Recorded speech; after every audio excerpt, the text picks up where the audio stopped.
For a kid like me, and likely for you as well, the Wii was raw, concentrated, crystallized magic. Wii was, in my opinion, the earliest functioning form of virtual reality. Nintendo themselves had tried VR with the Virtual Boy, but the less said about that, the better. Wii had a helmet-free, immersive quality to it that was groundbreaking at the time. You tilt your remote like a steering wheel, and on the TV you're drifting around corners in a high-octane Grand Prix. You swing your hand and you're swinging a sword in a world of Tolkien-esque fantasy. You have to remember that video games and movies had always been about sitting down and watching or interacting using these multicolored gadgets. Analog joysticks were still somewhat new, and not so long ago, remotes only had 2 buttons and games were entirely 2D. The technology of Wii was mind-boggling. The only fair comparison to the wonder and awe Wii seemed to instill in people was what I imagine it was like to see 3D animation for the first time back in 1996 with the Nintendo 64. Computer games had been a niche enough interest since the beginning. It had nowhere near the level of mainstream appeal that cinema did. They were a somewhat complicated form of entertainment with quite a high barrier for entry. Video games had been pursuing total immersion since the dawn of the Commodore, but the effect was growing somewhat stale. In the end of the day, despite computer games being a meditative, relaxing form of entertainment, you were still controlling bloops on a TV with a multicolored remote control from the future. There was nothing wrong with the traditional format. There's a reason that it's the standard today. But the world, even though it didn't know it yet, was crying out for something new, something innovative, but something to, crucially for Nintendo, complement the norm. The Wii was exactly that, and it changed the landscape irreversibly. It took the world by storm, making an absolute fortune for Nintendo. Wii managed to capture the imagination of hundreds of millions of people around the world through its revolutionary motion controller, but also through the most surprising success story in Nintendo's storied past.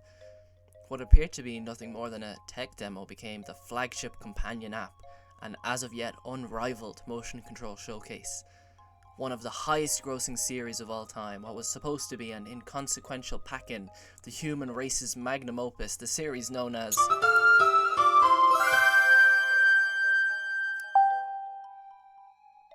Wii Sports, as previously mentioned, was supposed to be an inconsequential pack-in, but ended up being almost solely responsible for the Wii's astronomical success.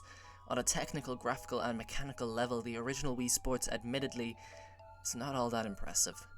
Since the release of Wii Sports in 2006, many other sports simulations have managed to successfully simulate real-life sports to a degree once thought impossible. FIFA Football, NBA 2K, PGA Golf World Tour and the like are all hyper-realistic sports sims that Wii Sports could never claim to be. But that's not the point at all. Wii Sports is just all about charm and casual immersive fun, and on those merits Wii Sports is unparalleled. Everybody remembers the first time they saw that. No, it wasn't just advertisement dross, this was the future, and the future was now.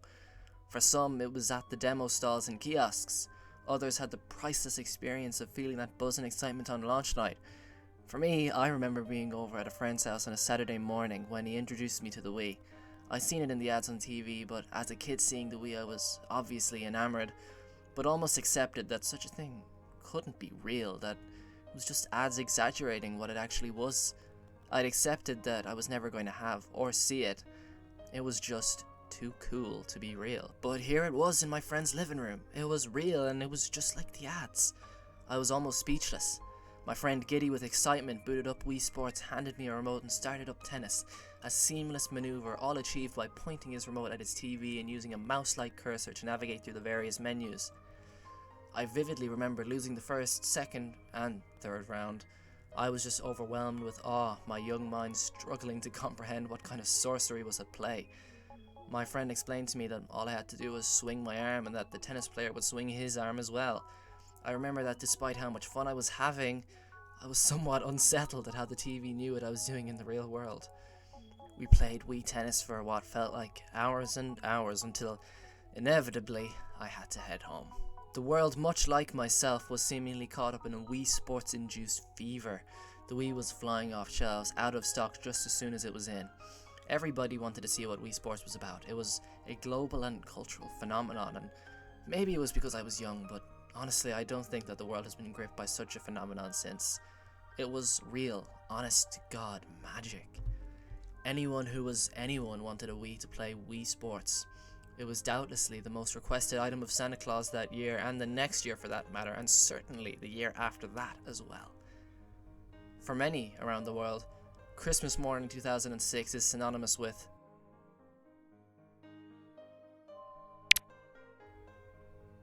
and, or if you were lucky,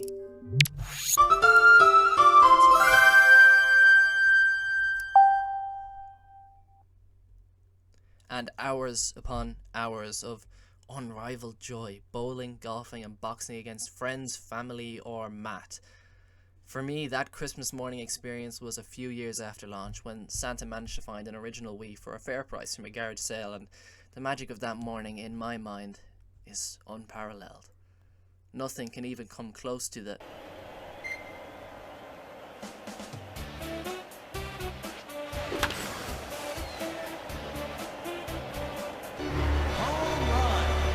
of it all. Well, there was one thing that did come close to surpassing the magic of Wii Sports. That title in question just so happened to be Okay, everyone, form up.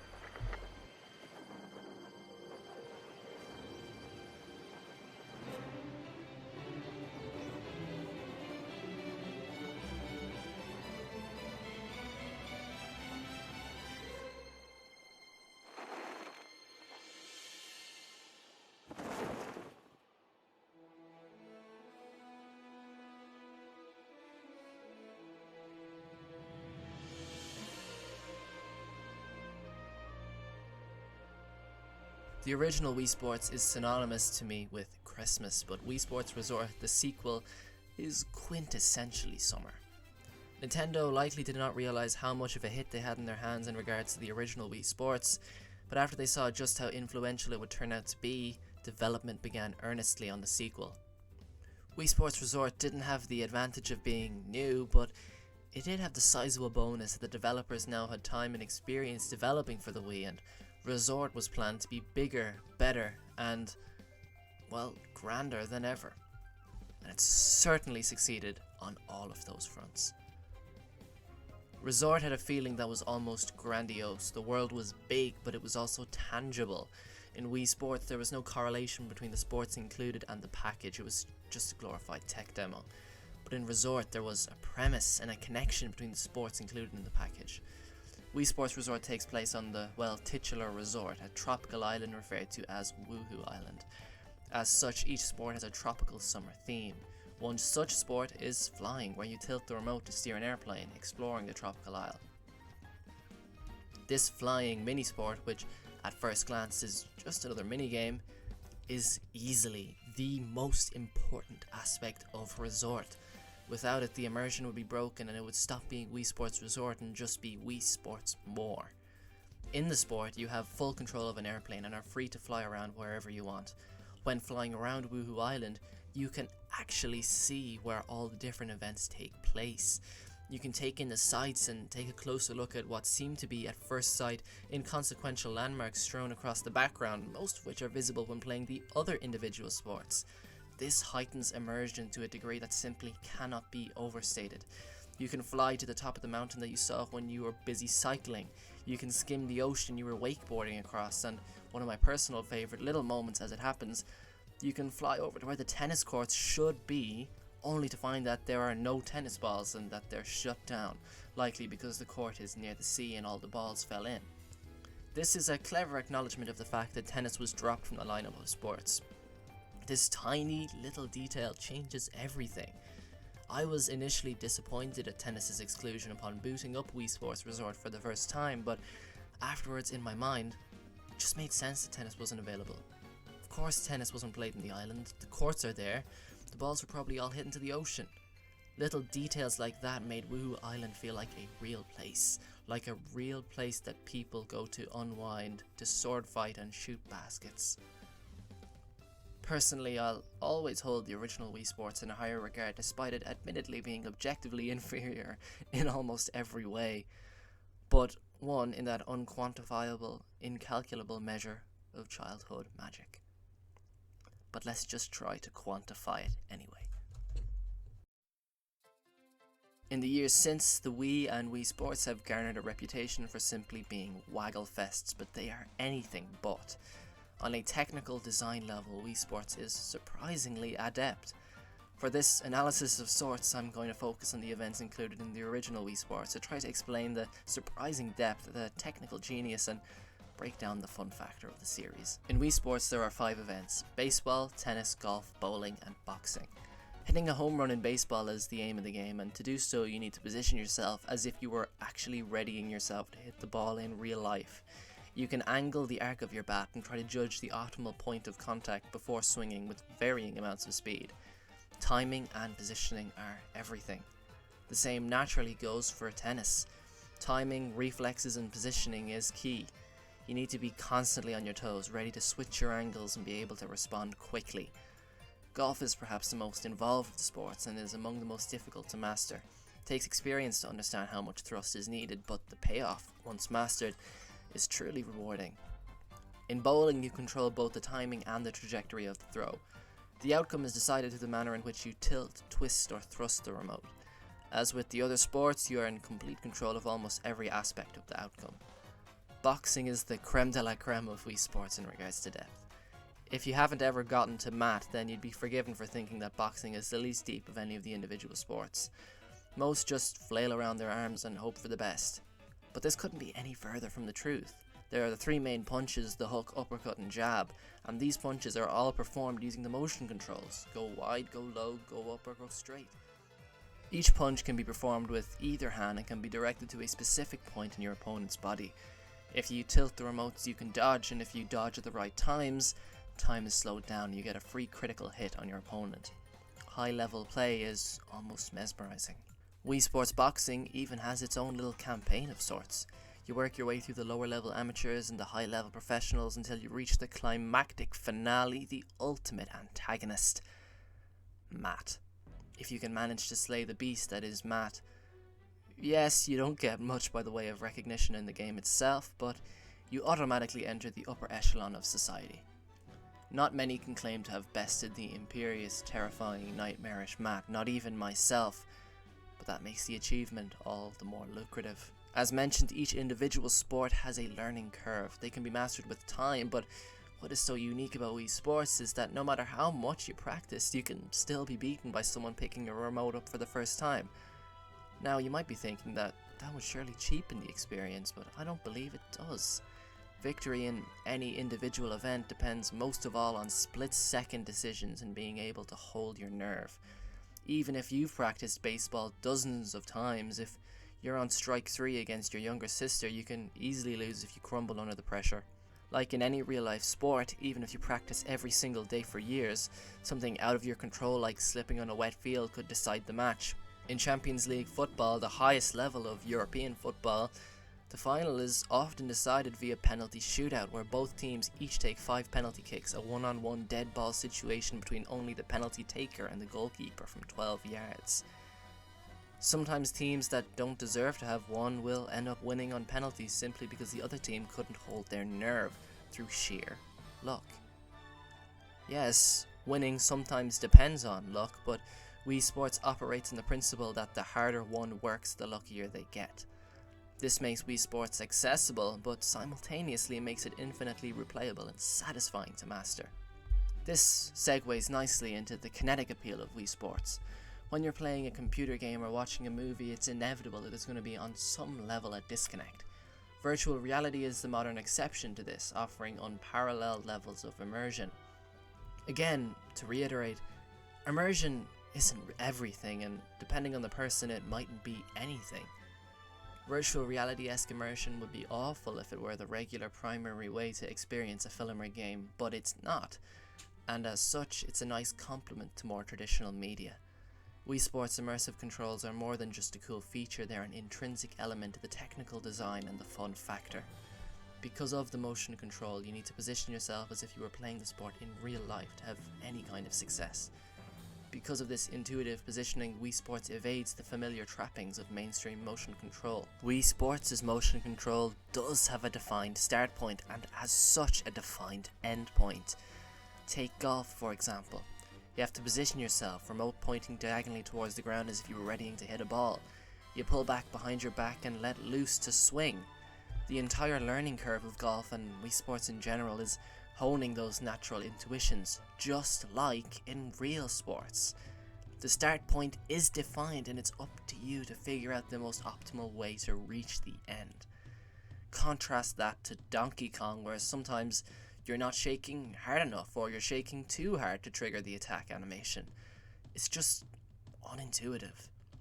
It would be different, of course, if you had 4 Wiimotes strapped, one each to your ankles and wrists, and then if you got down on all fours and started smacking your hands off the ground for some epic monkey adventures, but you're not.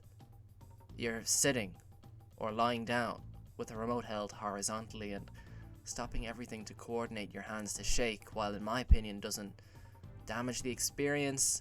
It certainly is a poor design choice in retrospect. Finally, because of the immersion, because of the Wii Remote, and because of the lack of a disconnect, there are just an infinite number of ways you can mess up your shot. And as such, it is all the more rewarding when you pull it off. Take bowling for example. There is no button press that signifies a throw. You press B to initiate the run-up, but that's it. You can't rely on timing a button press, you have to rely on your physical, pure, guttural instinct, intuition and Wii bowling experience to make the strike. You can line up your throw in any angle you want, but like in a real sport, there is no conclusive, quantifiable winning formula. Only an intuition honed by practice. It's all up to you. So you choose your angles, you take your run up, pull your arm back, and with an almighty swing you release the bowling ball and it was all you. When you play a video game, buttons and joysticks are probably objectively better in regards to control. But sometimes, when done right, motion control creates an unparalleled level of immersion and an incomparable payoff. Wii Sports takes the buttons away, and as a result it takes away the middleman between you and the game. Normally you press a button so that your character does a throw, so the remote broadcasts the game, you press the button and the game receives the message and executes the action. In Wii Sports the game starts and ends with you. Every failure is all your fault, but so is every success, and that is the technical genius behind Wii Sports. Unfortunately, I had lost my original copy of Wii Sports, but had a desire to return to it for nostalgia's sake. I found it cheap on eBay, booted the Wii up again, and I was greeted with the... And I realised how long it had been since that Christmas morning when I was a kid, hearing that sound for the first time. Naturally, I went straight to the Mii channel and that familiar upbeat music started up again. The Miis were genius inventions. Nintendo struck the balance between creating something that was not too cartoony and not too lifelike. You're given an incredibly limited amount of tools in creating the avatars, but the tools themselves are infinitely versatile. The toolset given eases newcomers into the process and is abstract enough so that a seasoned veteran can create essentially anything. A microcosm of the Wii, in retrospect. All of the old Miis were there, naturally myself, my brother, my sister, but there was also the surreal experience of seeing Miis I made of people like my primary school teachers. The Miis me and my friends, many of whom I still talk to, but some who have moved away, would try to make look as deformed as possible. And the Mii I made for the dog I once had long ago when I was a kid. It was surreal and somewhat sad, but it's a heartwarming time capsule. I left the Mii channel and went on to the main event, and suddenly...